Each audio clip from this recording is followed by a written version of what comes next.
Hello and welcome to the Dugout Podcast. I am your co-host Andrew. I'm joined by my fellow co-host Marissa, and we are still Oka Studio, but we couldn't let any more weeks pass. We had to get a show on the road. Yes. So Yeah. Marissa, what's going on? Too much. You're back from your trip. Oh yeah, I forget I went with you. Did Yeah. you forget? You had such a good time you forgot. It's been a long month, to be honest. But yeah, it was good. It was relaxing, good break. So back on the grind, literally. You know who else on break? You want to guess? Shut up. But see, I was happy for you, and I encourage you on your trip. I know you're not giving me back that same energy. What's going on, I man? just I just being a hater. I'm very jealous. I would like another vacation now actually. Fair enough, fair enough, fair enough. I understand.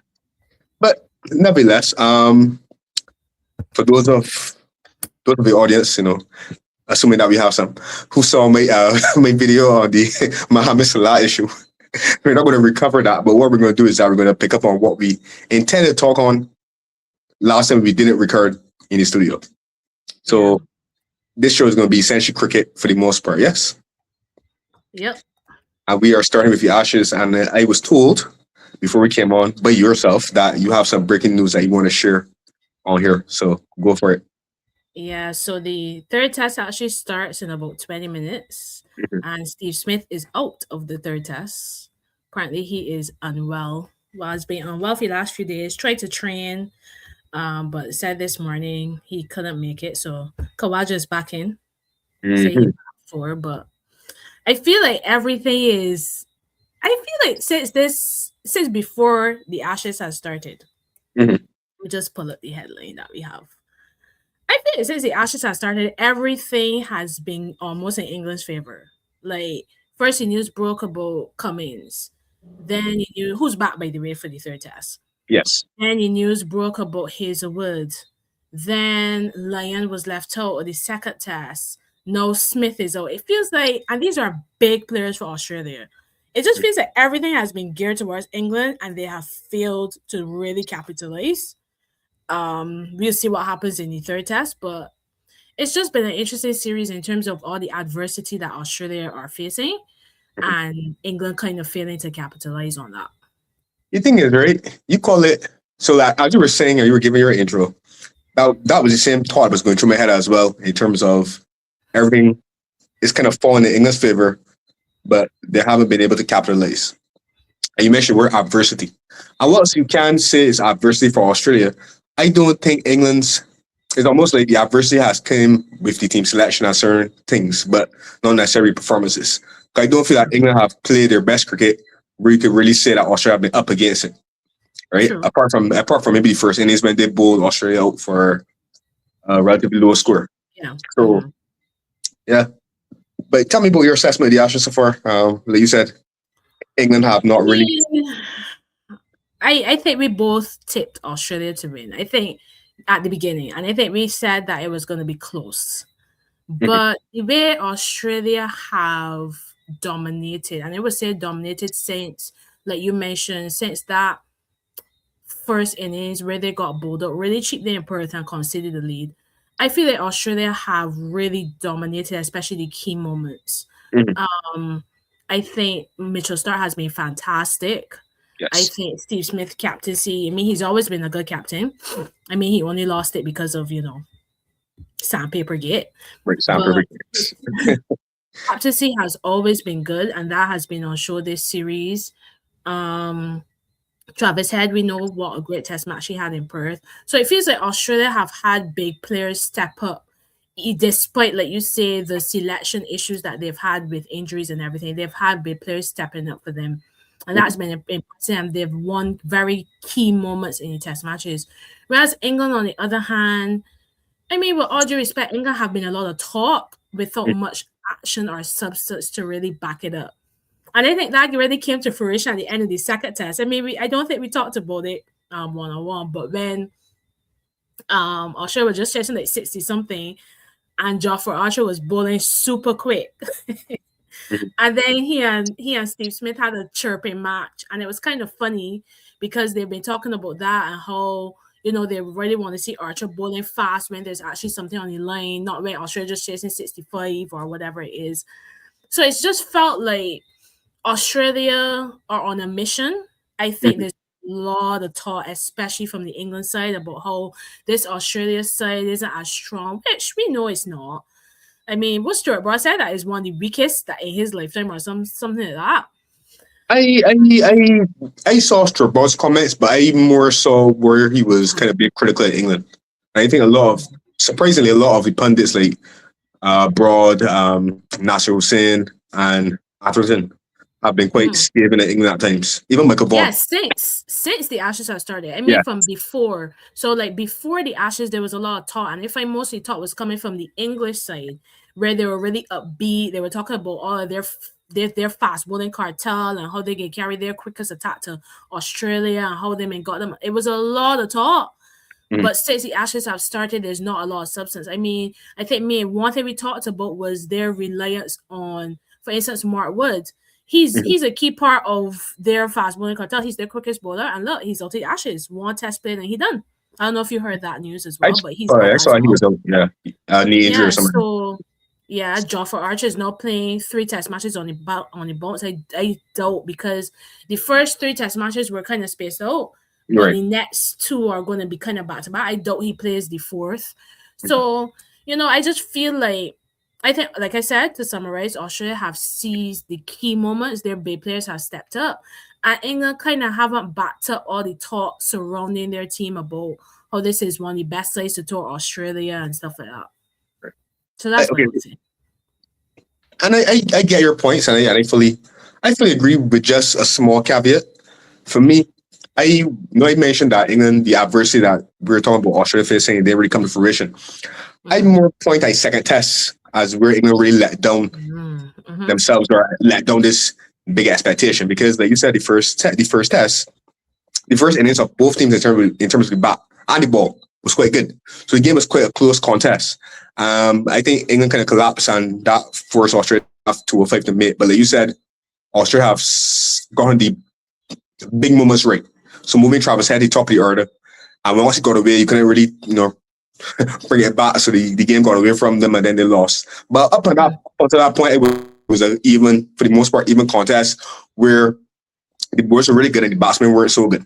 Up until the Travis Head knock at the start of the Australian second innings, which was a brilliant century, by the way. And then the second test, England really didn't turn up. And that was a big surprise. But it really didn't turn up. Like you said, if a lane didn't play, they couldn't capitalize on that because the batting was just atrocious. And what I've noticed about England and not turning up apart from Joe Root, the first innings, who scored 100, it was like all the remaining batsmen. Ben Stokes as well, who sometimes acquitted himself well. There hasn't been really much resistance, much resilience at testing times. It's like everyone take on Mr. Start with a drive and get caught behind or get caught out slip. So it's almost like the decision making, the things that you lament about other teams that we're going to talk about eventually. It's like, that's England. And I feel as though what you were saying before the series started, where there's like a overcommitment to playing this aggressive basketball kind of cricket and not necessarily assessing the conditions I'm playing to suit. I think that has shot them in the foot.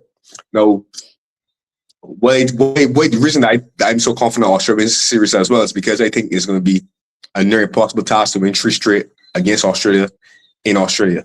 Now, the news that you mentioned about Steve Smith being out for this test is a lift. I'm not sure when last Cadwell played or what his recent form is, but it is a lift because Steve Smith is a... Pardon? I said poor. Poor, okay. Terrible.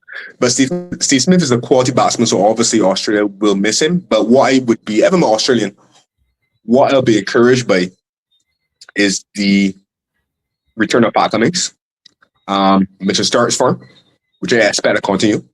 I think Nathan Lane, will have a say if conditions suit. And what I was, and it's interesting, is like what Australia's batting lineup did in the second test is what I expected more from England, where there wasn't necessarily a big outstanding score, but there were contributions all through the batting lineup. And coming into this series, I was more expecting like Steve Smith, Labuschagne, maybe Head, for example, to get the odd score, but the rest got kind of like, lower numbers are trying to bat around them. It was like everybody made a solid contribution, even Yeah. nobody went on.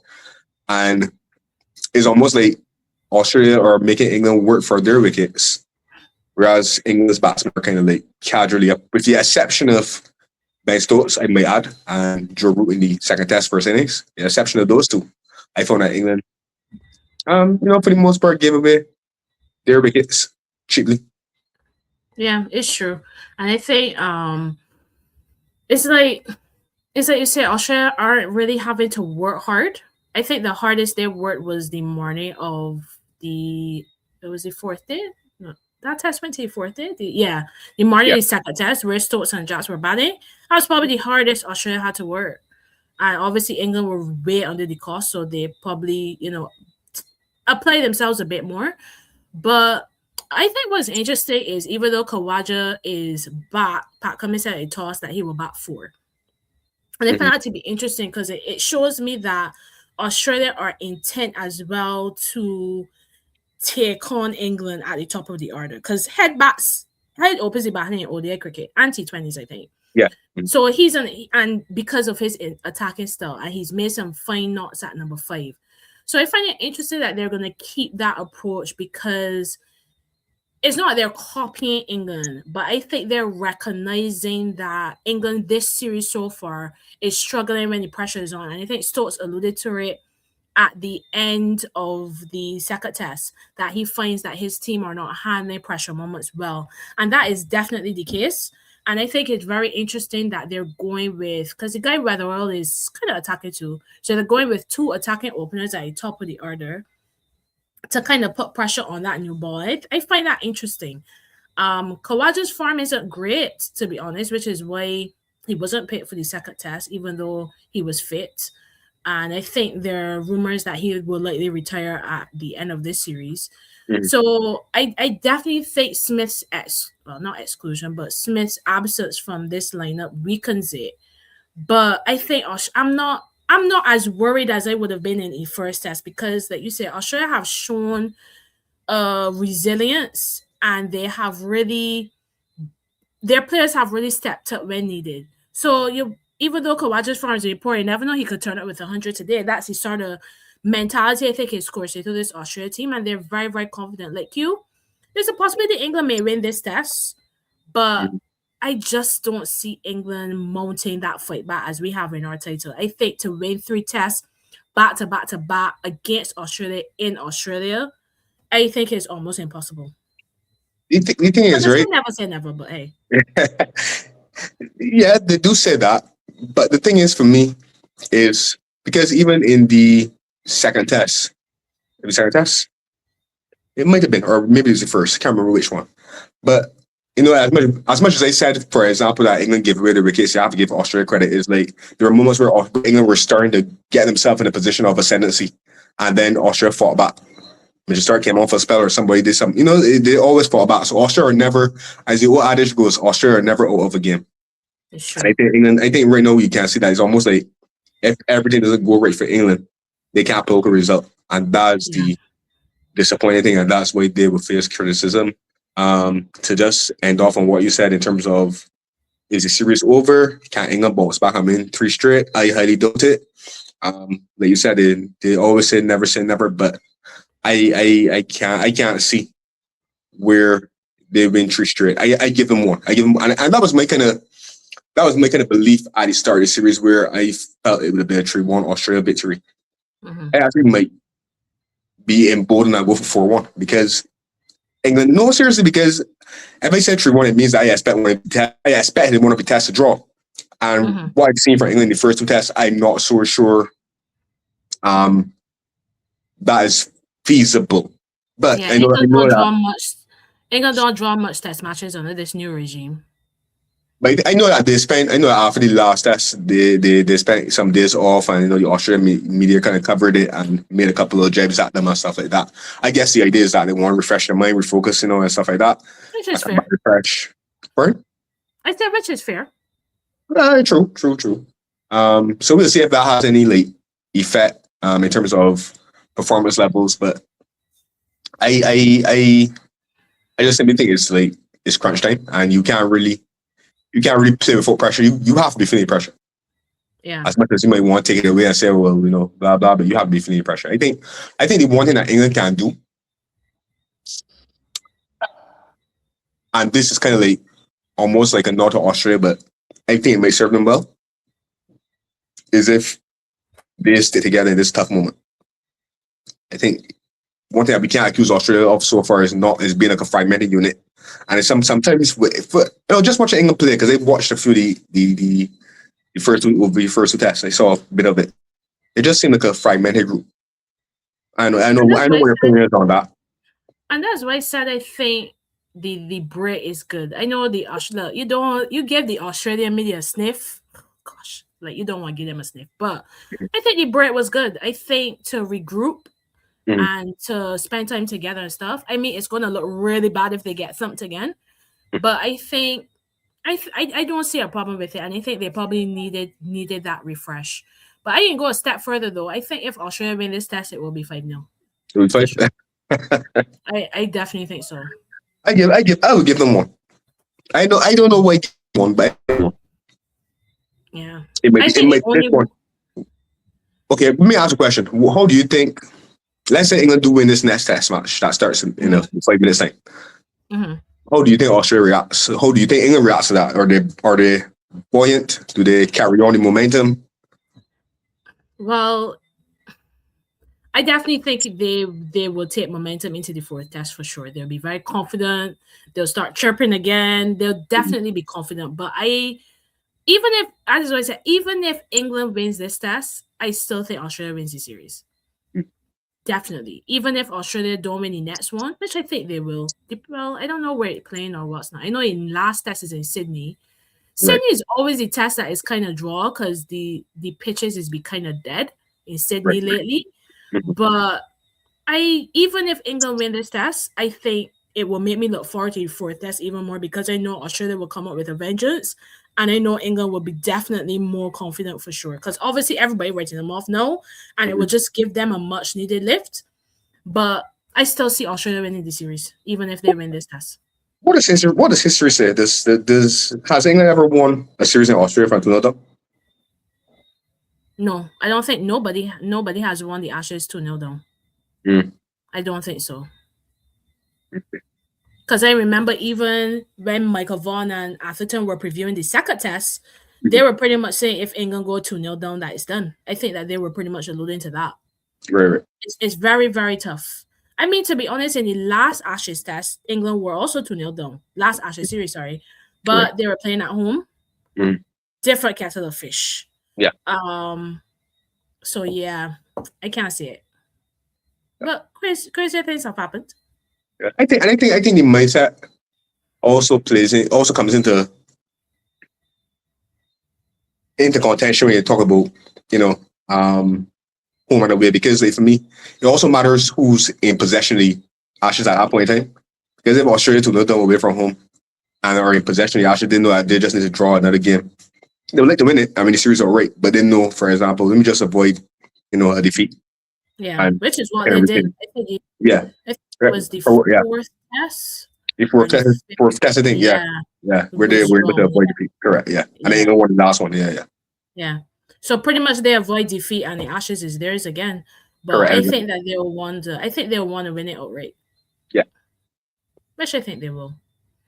But yeah, I'm looking forward to it. I'm finally glad that it's starting at a time where I can at least see a couple sessions before bed. Right.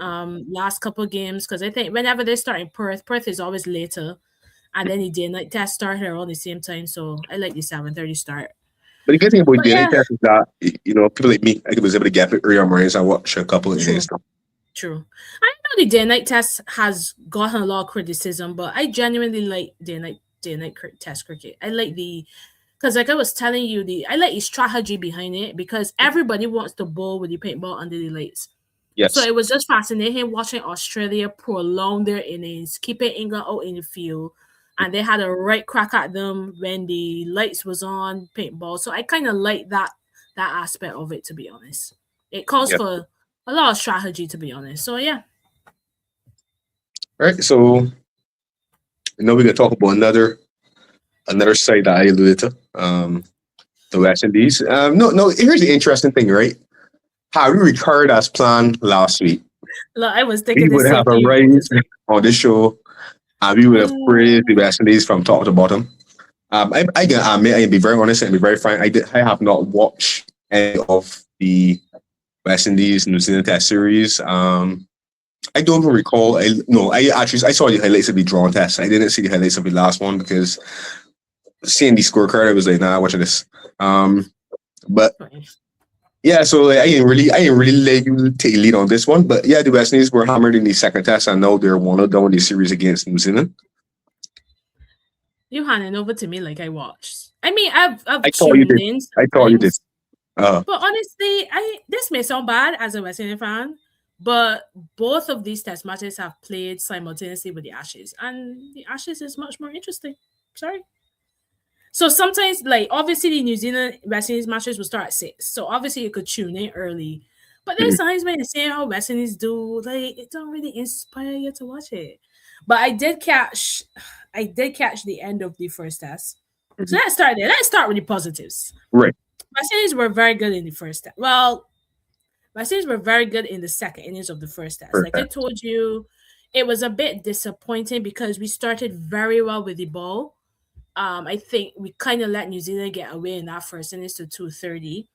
And then we started good with the bat. Then we collapsed and conceded the lead, which I don't think we should have never conceded. Then New Zealand kind of hammery, but then their bowlers kind of went down and we kind of took advantage. And Justin Graves was superb with his double century. Kemar Roach, first test 50 after so many years. Really happy for him. But it was really good, Andrew, to see the application. Again, I know New Zealand lost 2 bowlers during that innings. One who didn't bowl at all.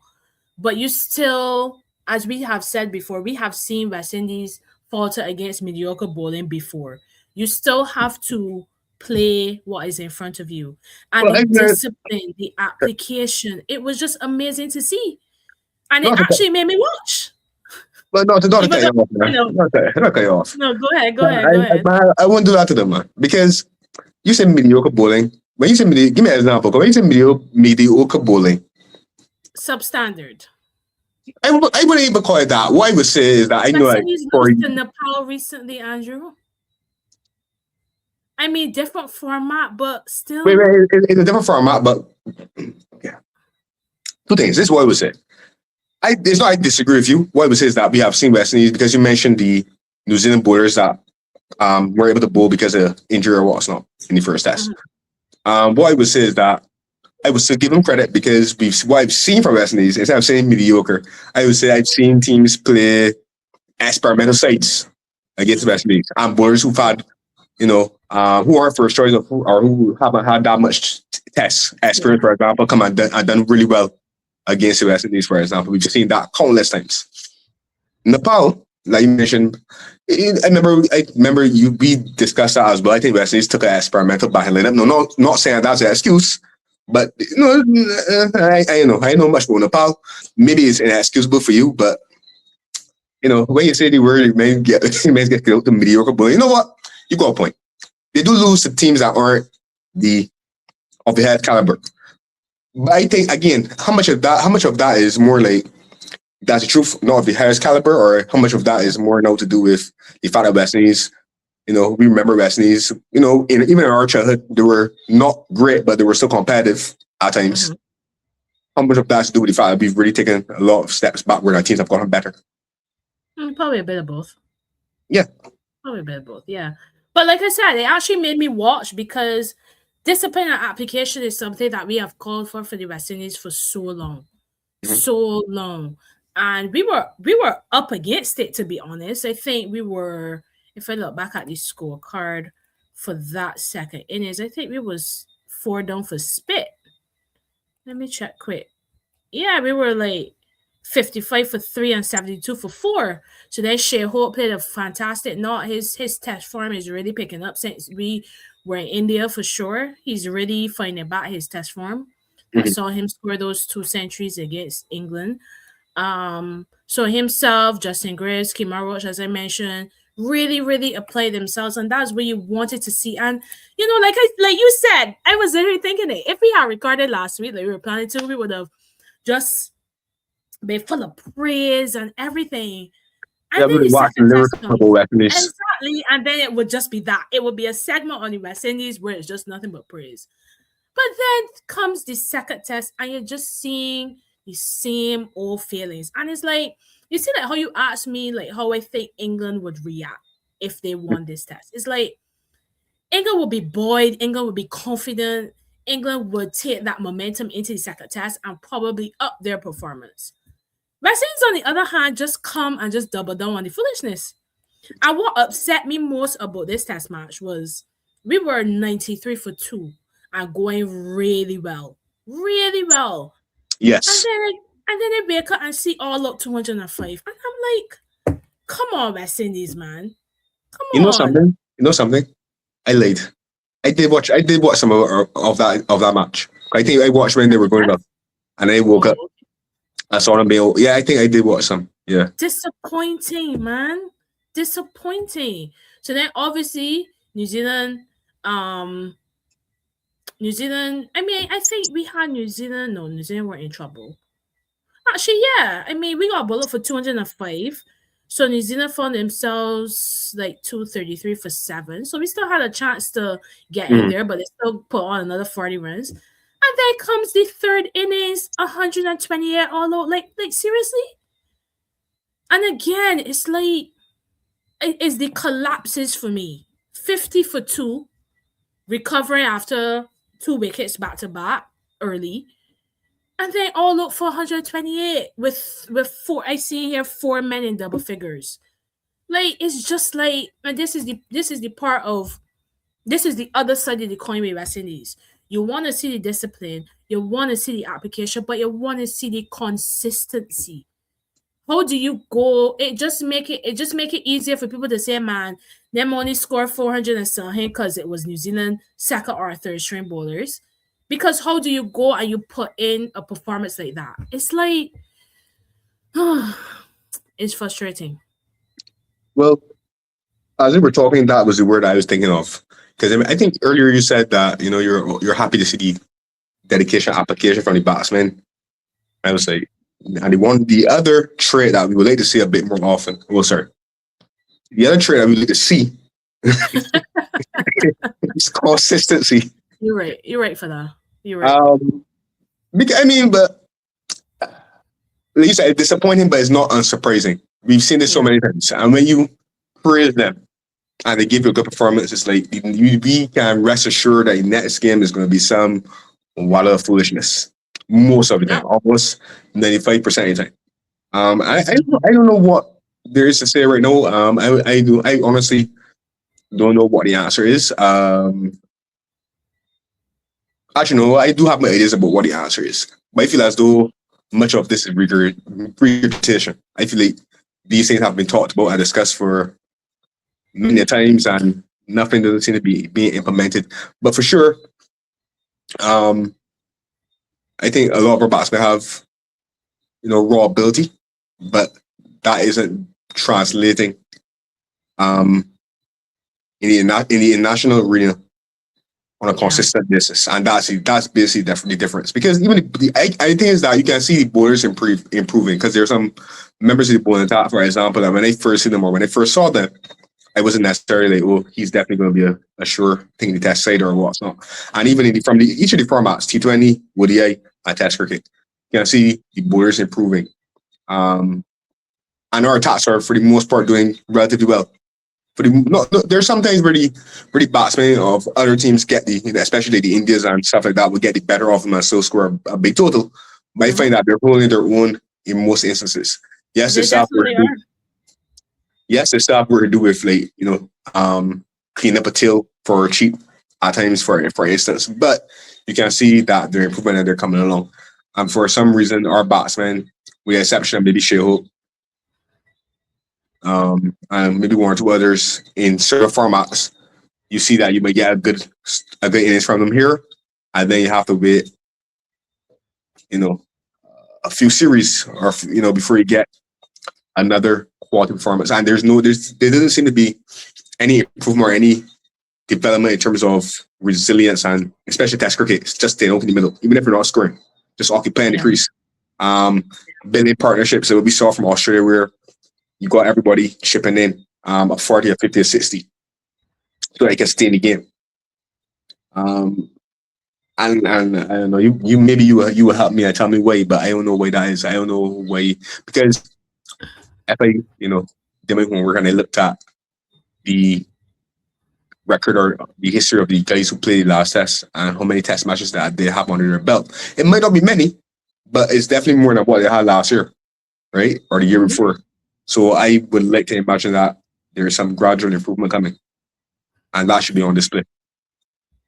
Yeah, I mean, just to back up your point about the bowlers, if we, I'm not gonna count the last innings because obviously New Zealand were just chasing like 50 something, but in 3 innings, New Zealand only score. New Zealand playing at home, playing most of their better batsmen, only score over 400 once, only score over 300 once. So our bowlers are definitely keeping us in it, but is the batters that letting us down? And I think for me, it's never a question of talent. It's always just mental for me with the West Indies. It's like a collapse is always around the corner.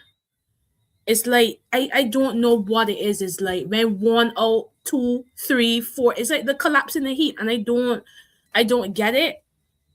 They definitely don't face adversity well. They definitely don't stick out those tough periods well. But I just wish that, for instance, for me, my team thought as Sammy would be, guys, look at Shea and Justin's and Kimar's innings from the first test. Look at the application. I think Kimar Roach plays something like 70 dot balls in a row. That's what test cricket is. I know in Australia we seeing some madness with these quick scoring and stuff. Okay, fine. That's great. That's entertaining. But there's nothing wrong with good old-fashioned test cricket where you grinding out, where you see through tough periods, where you absorbing that pressure. Yes, you gotta take that pressure and put it back on the opposition side, but we are not good at absorbing pressure at all. So we always try to put it back on the opposition side, but you can only put it back if you're absorbing it. Sit through those moments, push through, and I just don't think we're very good at it, to be honest. But third test starts tomorrow. Let's see if they've learned anything. I think as well something that needs coming to play. No, I don't know. I'm just guessing here, but I feel as though there need to be more accountability from the bowlers to the batsmen, though. Because if it was Jared Seals and Kimar Roach, I cast them black and blue, top. Seriously, especially from my recollection of playing cricket any hot sun, I worked hard at bowl to get these men cheaply, and then you can't bat it. Give me a little rest. That's the same thing that we talked about in our one-on-one conversation, but it's something that I saw the Australia women's captain say on her podcast, that there's not a lot of accountability in the England side. And I see that. You see, Stokes always comes out, Stokes always takes accountability, but you never see other players. Sometimes you will see Joe Root doing it, but it's like, and I think it's just a modern day issue, I find. I see it in football. You see it in life, period. People don't like taking accountability. People don't like taking accountability. People don't like to hold their hand up and say, you know what? If I am in as a batter, I need to stay in. Right. When I go back to the dressing room and I get out to a stupid shot and I 60 odd, I go hold my hand up and say, look, I supposed to end. That's me. I gotta do better next time. Don't look at the men that come after you that score 0 and 2 and 1. Yeah, they gotta take accountability for their low scores, but you as an in batter, when you are in, stay in. Our batters get a lot of starts, a lot of 15s, 20s, 30s, and they get out. And that is what needs to stop. That is what needs to stop. But what I want from them too, I agree with you in terms of, I'm at the crease now. It's my responsibility. But at the same time, I want them to be like the man of each other. So I want Jaden Seals to tell Roches, for instance, just an example, because he's a name that I remember. I know get 5 forever for you. I want 50. You know what I mean? I want, they demand performances of each other. And I don't know how in the dressing room necessarily how much of that is on display. I'm not sure if they play angry. Because I do need to play angry. And I know, because I think, and for me, like some of our borders, like Jenna Seal, for example, I see that in his performances, Zari, the frustration, and it's good once it's challenging the right bit. I don't see that for the bats. Many batsmen don't come out like the determined ready to, get a big score. And I think that's part of the problem. Yeah, I agree. I think man, Weston's cricket is so frustrating. Even this issue that we talked about when Ross and Chase first became captain is rearing its ugly head. There's no spinner in the side. We got this thing, we are playing him as a spinner. No, yes, he could bowl. Yes, he was decent when he first came on the scene, but he's not a frontline spinner. I think you need a frontline spinner. So then the frontline spinner, who's the vice captain, now can't get in the side. It's like it just goes back to when, like I said, when you asked me what I thought about the appointment. I didn't. It was an awful appointment, but the concern was the balance of the side, and that is West Indies' problem. Our pace attack is there, but you know what? A good pace attack needs a quality spinner backing it up. That's something that will be critical of with England in this Test match too. Not going with their specialist spinner that they have backed to the hilts over the last couple of years. Right. Like, I understand, for instance, in the paintball test, you don't really see spinners coming into play in the day-night test matches. Them is be done in 3 days, and it's mostly be the fast bowlers.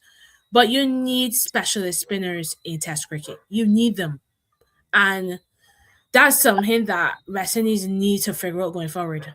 We need to figure out who's that specialist spinner. God only knows. But still, you need a specialist spinner on this side. I think because, I remember when the appointments were made, and I recall you saying that as well, that you had concerns over the balance of the team. I was surprised that Warrington was made deputy. It's nothing against him, but I just don't know if he is a mainstay in the side, if that makes sense. Yeah.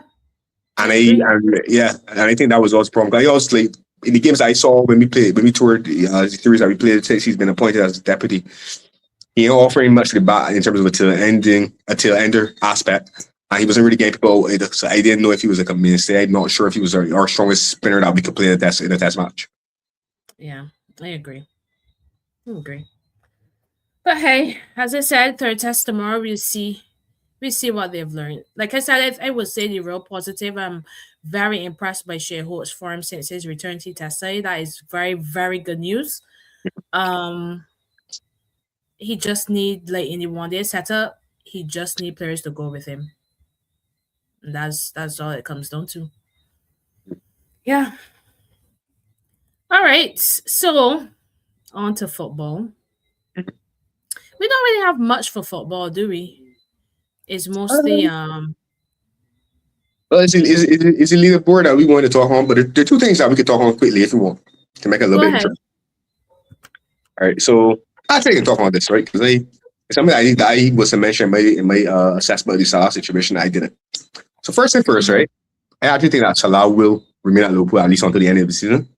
I'm hoping that I last beyond that because I appreciate Salah. I want him at my team, at my club. So I'll be in no hurry to sell him. I understand, from my understanding, reports suggest that, there were clear the air thoughts obviously between him and the manager. But as in his time at AFCON, there will be further talks between his representatives and the representative of the club. So good. But I'm not sure if how many people picked up on it. I saw John Obi Mikel, your former player, picked up on it, and I kind of picked up on it as well too. I find that Jimmy Carragher is starting to annoy me with his assessment. Welcome, sir. Welcome. Because the man come and say Salah fell at Chelsea and before Liverpool. All right, granted, both of them need each other, right? And that's the bottom line. Salah needed the previous great teammates that he had to win the stuff that he won, and they also needed Salah because at times Salah was the difference maker. That's true. But I don't like the narrative he fell at Chelsea and if he went for Liverpool. I'm pretty sure when Salah came back to the Premier League, he needed a good team around him, yes, but if he had gone to Chelsea, for example, in that phase or somewhere else, like a city, he would still be good. He would have been excellent. I mean, and the team to say, Matt at Chelsea, the man was a young player. Chelsea was a star-studded team at the time. He's not the only player that was moved on. De Bruyne was also moved on. But you're Right. missing the key hole in that. When I saw that, I raised my eyebrows. In his assessment, he made some good points, but that was not a great point. Especially since he's getting on as if he went to Chelsea, he failed, and you guys bought him immediately. No. Salah went to Roma and Salah was excellent at Roma, which is why y'all bought him. So So I went to Fiorentina first on loan, then Roma bought right, him. And he was good at both Fiorentina and Roma. right. And then, yeah, exactly. So for him to say that, he was remembered as a Chelsea flop. No, that is not it all. But you know what the problem is? You know what the problem is? The real problem is? It goes back to that. And that's why Sainz be happy. Although it's back a Premier League team, right? Sainz be happy when we get beat backside cut in Europe, you know. Because it comes back that arrogance, that Yeah, you know, biasness towards Premier League. Because what he's saying is that Serie A deserves no respect. So I could have left he Chelsea even mentioned. and go to Bundesliga or go to Serie A, go on to League One, goodness gracious, he's going to La Liga. Once you don't do it in Premier League, use the worst thing possible. And that can't be true. Yeah, and then to me too, Carragher's problem is he is not a neutral pundit. He covers football as a Liverpool fan. It Yes. is clear because he said in that interview, if you're going to come and you're going to disrespect my club, then Mhm. this is something like other. And I'm like, this is the problem. You are not Jamie Carragher, Liverpool fan in this instance. You are Jamie Carragher, Sky Sports pundit. And for me, he has never been able, and Gary Neville to a certain extent, he has never been able to separate the Liverpool out of his punditry. And that is the problem. You can't be critical of Salah, which I was when we talked about it, which you were in your video. You can be critical. But sometimes he goes over the top because he's so passionate about Liverpool. And that's okay. Be a fan. But when you're in the job, be a pundit. Yeah, And I because think that sometimes he's over the top. He is over the top. because he's like almost like you said, he's in love with the club and it's his club. He played for it, represented it. Cool. And that's the almost the red tinted glasses that Yeah. he always wears and that he must always defend. He's almost like, oh, I just think it. I just think I think it's like I'd be like, you're a Liverpool fan because it's almost like you trying to tell us that you always like kind of like push a narrative to get us out with the team. It must have been you like was talking about when you said certain people want him over the club because that whole pardon? You notice that he changed his mouth though. Well, you better ask. He said in last night I saw him say was that he really hopes he stays because he deserves a lot and he hoped that he doesn't leave in January. And I'm like, okay. And then he said something else that was crazy to me too. He said, I know if it's already that he gave yesterday on Monday Night Football after he draw with Bournemouth or before. I can't really remember when it happened. But he said that, part of the reason I think that Salah should try to stay to any season is that if Liverpool could still get her FA Cup final, Liverpool get her Champions League final if Liverpool come up in Budapest. And I'm like, as a Liverpool fan, right, I hope all that's true. But we haven't been playing that well for you to even suggest that that's an option right now. Tinted glasses. Exactly. Like, why are you spewing out these narratives? Because Liverpool's form so far in the first half of the season, Liverpool shouldn't be thinking about nothing besides getting back in our top four and making sure that they don't have to face the additional playoff game for Champions League. Yeah. FA Cup ain't even started yet. You don't even know who. I think the draw was already made. I can't remember who they play, but it hasn't even begun yet. Mm-hmm. So we're talking about it. Yeah. Mm-hmm. It just and I think along with the Liverpool love, which I can appreciate sometimes, but it's also that Premier League arrogance as well, which I think is stupid.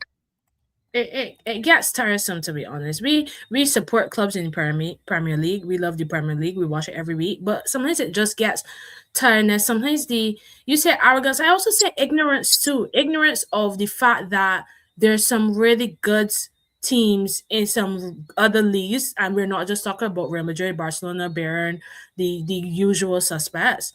So just have some respect. Yeah. Ain't that hard? Yeah, the football thing that you could touch on. I don't know if you saw it, but Bruno Fernandes had some comments about the bid from Saudi and what he thought the club wanted him to do or would have preferred him to do. What are your Okay. thoughts? What he said, I didn't see it. He basically said that, last summer, I think it was summer, whatever it was, that the Saudi club had bid for him, and he had a decision to make, and then he ultimately decided that he would stay at Man United. He said that the coach and his family reasons were the main reasons that he stayed, and because he generally loves the club. But he said he felt that there were certain quarters in the club, I believe he means in the hierarchy, that would be happy for him to go, or if he had decided that he wanted to ultimately go, wouldn't have stayed his way, because they would have rather taken the cash. And he felt hurt by this. That's basically what he said. All right. I would have taken the cash. Honestly. All right.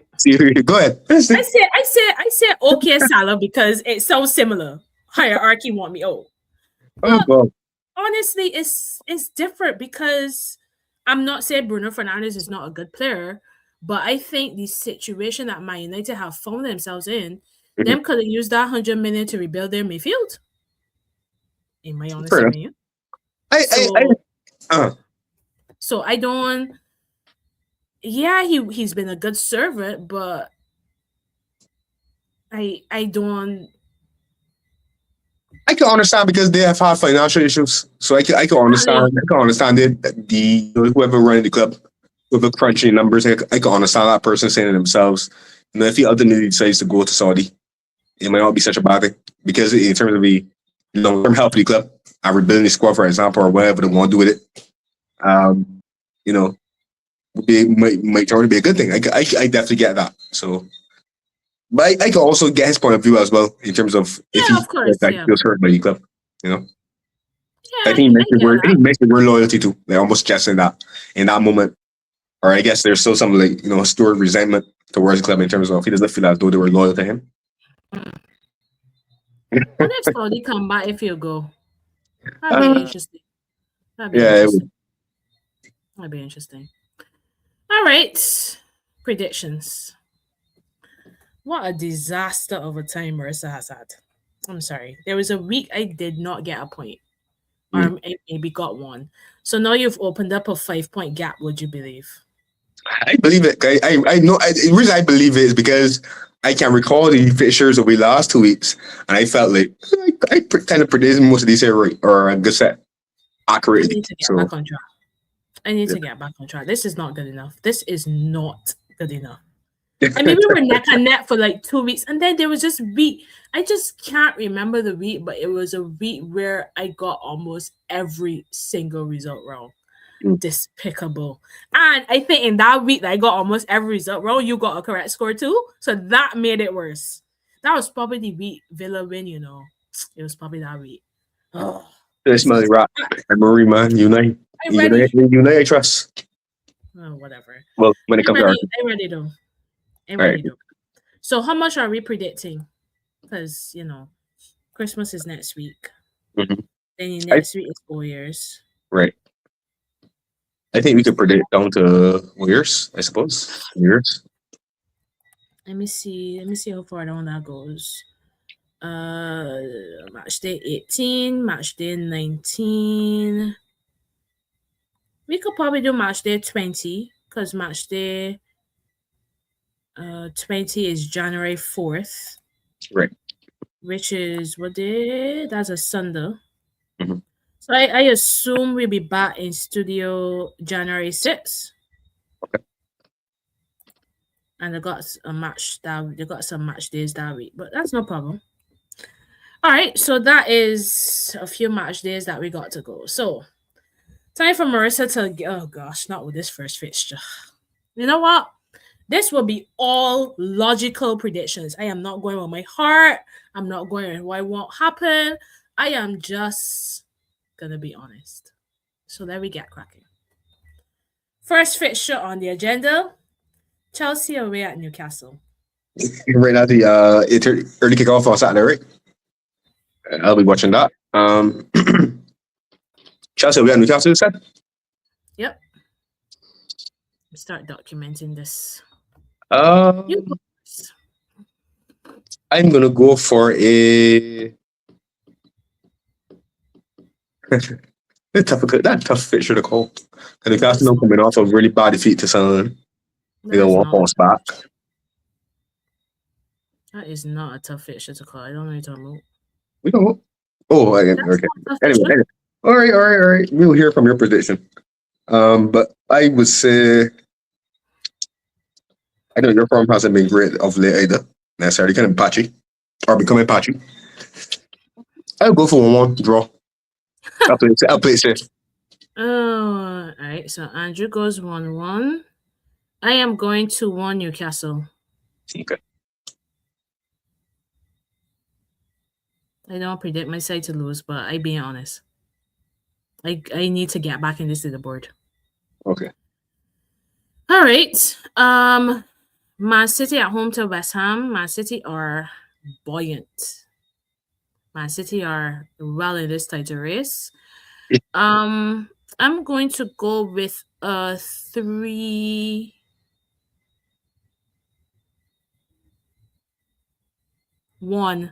Man City win. Yeah, cool. Yeah, so that's all about right. I think it'll be 3-1 as well to City. Cool. The next fit. This is the Sahara? Damn. Yeah. This Spurs Liverpool. Why is this on a Saturday? I'm gonna be at work. Why? You Why don't is need to this watch not it. on a Sunday? Don't need to watch it, man. Of course I need to watch this. This Spurs Liverpool, right? Yeah. Well, Okay. Salah AFCON. I got a lot of injury issues creeping up as well. That's true. You don't go Gomez off against Britain, so I can only have 2 centre backs.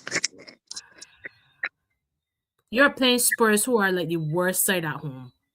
Alert. And Anyway, just listen, get battered by Forest. I have not watched Spurs enough to have a judgment call on that. I'm not letting you skew my opinion, but nevertheless, I will keep the time honored tradition of predicting a positive result for Liverpool. So I'll go with I think this will be a 2-0 Liverpool victory. 2-0? Yeah. Wow. 2-0. After all of that, you think keep a clean sheet with 2 fit centre backs. Yeah. Honestly, Listen, it's Richarlison up front. We'll go worry about man. I thought joke, man. But I think it'll be 2-0. Actually, I could go to 1-2, but I think I'll go 2-0. I think that Liverpool will be able to restrict Spurs and their chances, and I think that the chance that Spurs do get, I don't expect them to convert. So it's not. I think Liverpool will be ultimately like overly dominant or anything like that. That is how I think the game will play. Yeah, I'm going with a 2-1. I think Spurs. Gosh, I don't know why I think Spurs will score at home. They've given me no evidence to suggest that they will, but I'll go 2-1 because we're not shaky at the back. So I'll go 2-1 Liverpool. Okay, fair enough. I mean, they already finished. I think we've had 3 clean sheets in the last 5.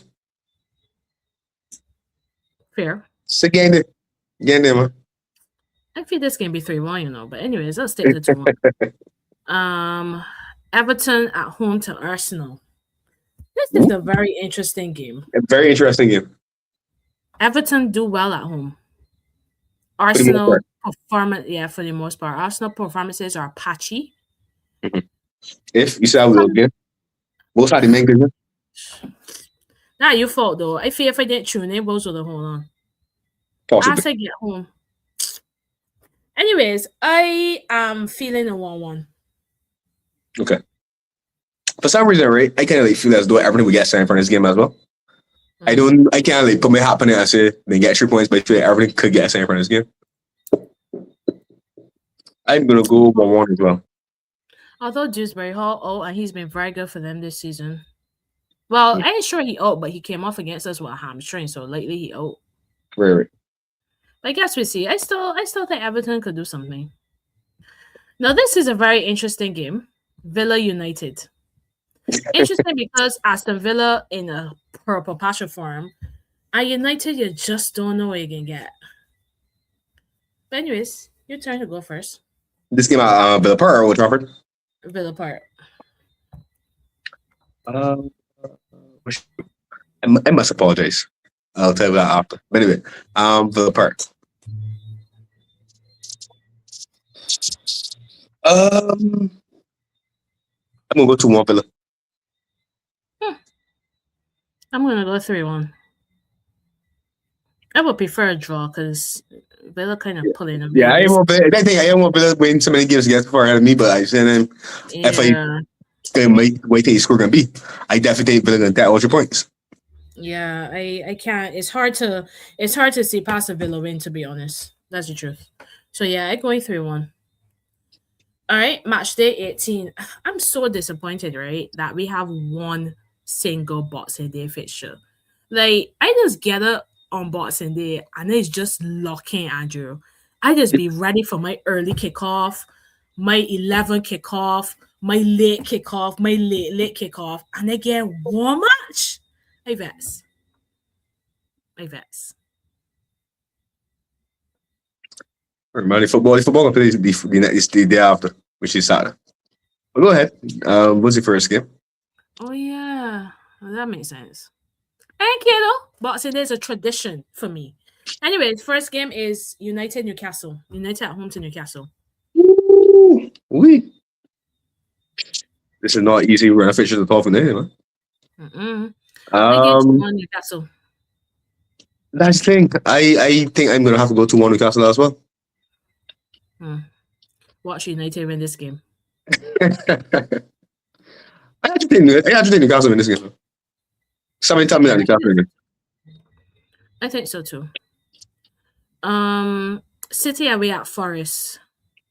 I'm gonna go 3-1 City. Me too. We need to have different scores so I could get back in this leaderboard. But yes, I agree with 3-1. That's my prediction as well. Next is Liverpool at home to Wolves. Um, Got some nice I will, fixtures. we should both time. But before I come back again for the hatch, I'm gonna go 2-0. I'm gonna go 3-0. All right. The next fixture is Arsenal at home to Brighton. I'm gonna go Arsenal 3-1. I'm gonna go Arsenal 2-0. You said 3-1, right? Yes, it is. Okay. And then oh no, not ooh at all. Chelsea at home to Villa. Shout out one Villa. Jesus, take the wheel. I'm gonna go. Jesus, take the wheel. I'm gonna go 2-1 Chelsea.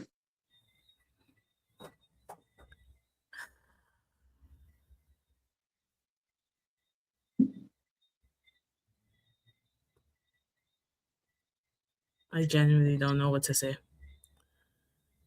But I guess I can go the same. I have to, right? Because this run looking like a winless run, boy. Anyways, Spurs away at Palace. Gosh. Spurs with the Palace. Yeah, I'm going to go. I swear I don't ever predict. I feel bad now. I realize I don't ever predict a Spurs win on the show. Before you But answer that question, before you give your projection, what time is that going to be kicking off? 12:30 our time Sunday. Okay. There you go ahead. I am going to go with a 2-1 Palace win. I'll go 2-1 Spurs. On what evidence? Kick off time that way. I'll see what time it's saying. Yeah, I figured. But it's Spurs though. Anything can happen. It is by team Spurs. Spurs pick up a win here and there in this round too, man. Can't lose all. Can't they? But I do expect him to. Speaking of can't lose all. Next match there. Chelsea at home to Bournemouth. Ooh. Oh, it's not that chaos I'll match. wall draw. I just say I hope it's not chaos and you're going to wall. 2-2 says Andrew. I am going to go with a 3-1 Chelsea win. So we're hopeful. You gotta have hope in these times. If not, you're doomed to perish. Ooh, Arsenal at home to Villa. That come back real quick. Yeah. All right, it's starting over. Yeah. These fixtures literally happened a couple of weeks ago. Yeah. All of them, Arsenal yeah. home to Villa. I got Arsenal to win out to the. Again with 2-2. Okay. 2-0. I can raise it to one. You know. I feel good together. But anyway, I'll keep it to them. Man United at home to Wolves. Ugh. I'm going for. Go ahead. Sorry, you go first. I going 2-0 United. Yeah, I ain't good to know as well. Yeah, Wolves getting relegated. Yeah, which is about pretty. It was the Wolves, Burnley, and somebody else. I had, you know, I can't remember who the team was. Team might have been Leeds. I think so too. I don't think I have Wolves going on, but they've been awful. You did it. I see somebody's name yesterday. Wolves pick up half the points this season against Spurs. That made me laugh so bad. Terrible for that. That's too funny. Terrible. Too funny. Anyways, Liverpool at home to Leeds.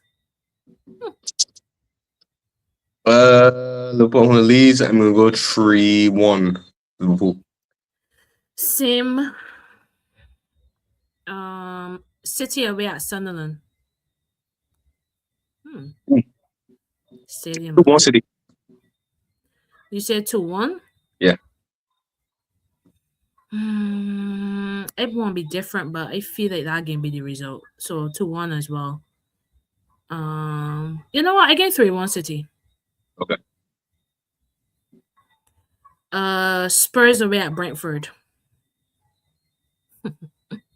Spurs are better away from home.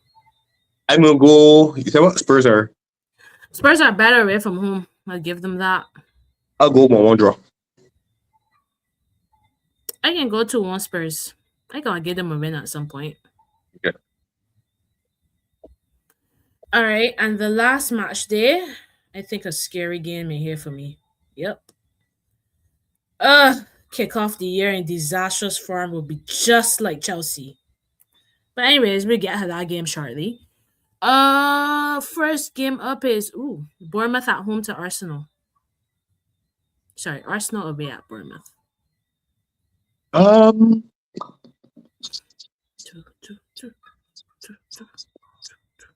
go 1-1. 1-1? Yeah. Nah, can't say that. I think Arsenal can win this 2-1. I was gonna say 3, but 2-1 Arsenal is my prediction. My United away at Leeds. That should be a spicy game. It definitely should. My away at Leeds. I can go 3-2 Leeds. Again, 2-1 Leeds. 3-2 sound good though. I know. Yeah, I could see that happening.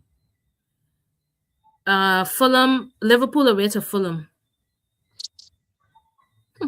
Crap. I'm gonna go 2-2. Damn it, I was gonna go 1-1, but I can change it because you said 2-2. In fact, no, it's sticking to my 1-1. Always go with your first instinct. I go in 1-1. Okay. I'm surprised you predict a draw in this. Yeah, quite no big. You don't just turn the corner and win 5-6 when you bounce like that. You go hiccup in between. Fairs. Spurs at home to Sunderland. Jesus. Well, I'm gonna go 1-0 Sunderland. 1-0? Yeah. Again 2-1. To Sunderland? That's such a poor shot. The Spurs.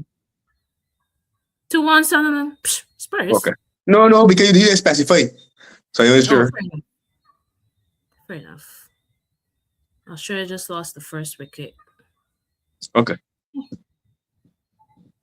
I don't like that shot. That shot was poor. I feel like when you pull in a ball, you should pull with some conviction, but maybe it was just too quick on Furry. Anyways, I know. I know. Man City at home to Chelsea. Oh, Lord, oh, dear. I know I gave you talking about, buddy. Mhm. Oh, You should be happy that you played Arsenal draw points against Bournemouth now. I just can't have good things in life at all. I'll let you go First first. game of the year. Must I? If you don't, but if you don't want to, we'll do it. This has been so hard for me because I believe that Man City are the only side that can stop Arsenal because you just crap Too far away. it. Yeah, too far away. And I can't even put myself in a title race when I so inconsistent. But it's just like I need my side to get points. I need to be comfortably in that top four. Oh, gosh, but it's City away.